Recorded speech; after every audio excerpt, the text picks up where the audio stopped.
Hello guys, আসসালামু আলাইকুম। কেমন আছেন সবাই? আমিও ভালো আছি।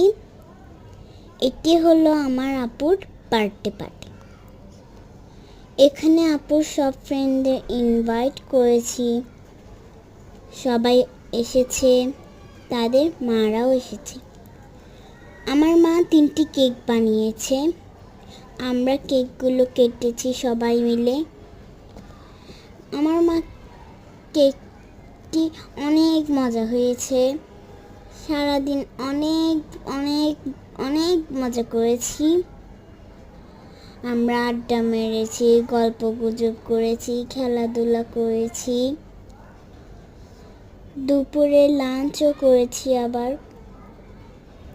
আপুর ফ্রেন্ডরা আপুকে অনেক গিফট দিয়েছে। ওরা সবাই অনেক এনজয় করেছিল। তো ওকে, বাই বাই।